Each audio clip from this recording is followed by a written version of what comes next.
Okay, so today we're talking about Macbeth and specifically the kind of context around it. This is going to be useful if you wanted to know anything about Macbeth in general and why the play was, what was going on around the play at the time. But I'm specifically aiming this video if you're doing the AQA Literature Paper 1 on Shakespeare in the 19th century novel. It's going to be really useful for that. So Macbeth is a play that's first put on by Shakespeare in 1606 when he's already quite popular. He's been writing and putting on plays since the 1590s.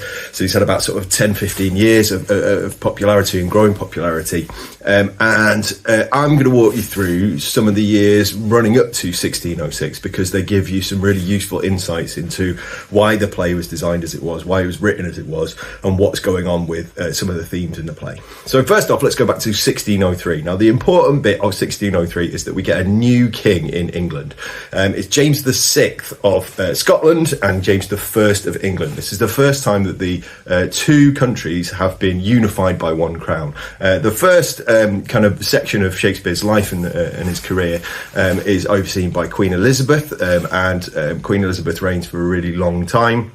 And there's a big thing about her succession, who's going to take over him, because she didn't have any kids herself. Now, this massively consumes the country. You've got to understand at the time that the monarch rules the country, right? So whoever is the monarch is in charge and therefore a hugely important person.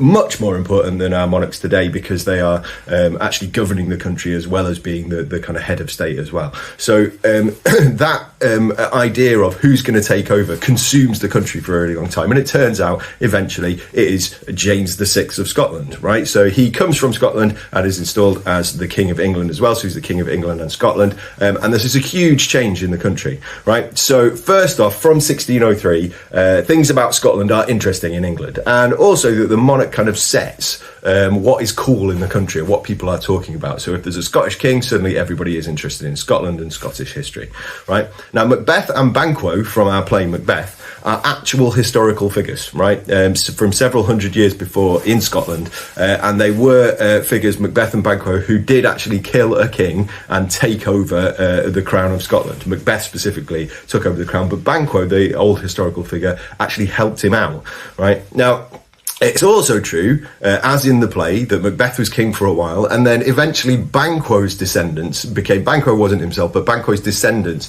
became kings of Scotland. And eventually, those descendants led to James VI, right, who is now king, right? So one of James VI's ancestors is in this play, Banquo. Now, what Shakespeare does is make that ancestor much more sympathetic than the actual real historical character. He makes him into somebody who is very positive and very kind of the person who you are kind of rooting for against the evil Macbeth, right? And he's doing that to show the king, hey, look, this is part of it's a play about Scottish history, so it gets known as the Scottish play, right? And we'll talk about that in a little while, why it's known as the Scottish play rather than anything else. It's about Scotland, it's about one of the king's ancestors. It's a play very firmly rooted in talking about the king. If we skip from 1603, when he becomes king, to a year later, 1604, the king brings in a law about witchcraft, and specifically that you can't ask evil spirits to come and help you in your life, right? There have been laws about witchcraft before. Witchcraft is a big thing in the country at the time, and lots of people talking about witchcraft, lots of trials of witches and things like that.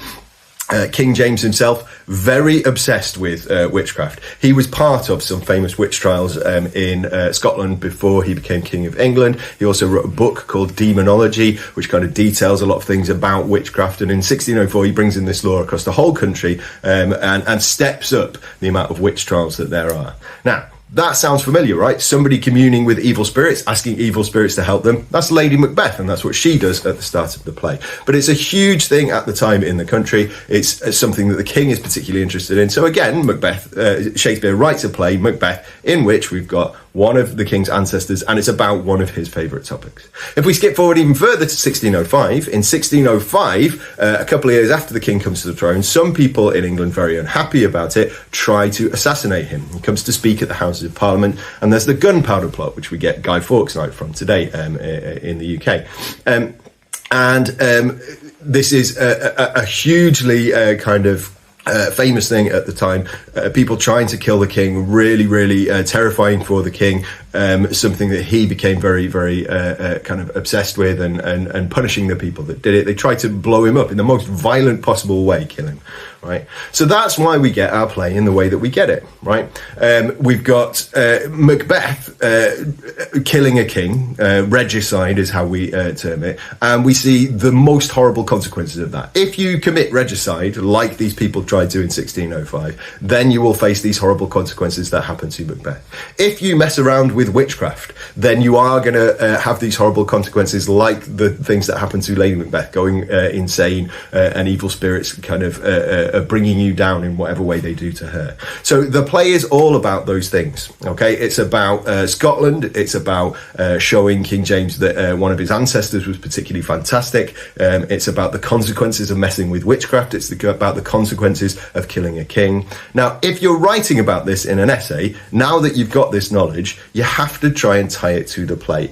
Every time you write about context, you should never just be spilling out all of this knowledge. It's got to be Lady Macbeth acts in this way because of the context at the time. Macbeth has these consequences because of the context at the time. Don't just give me information. Make sure you tie it to the play.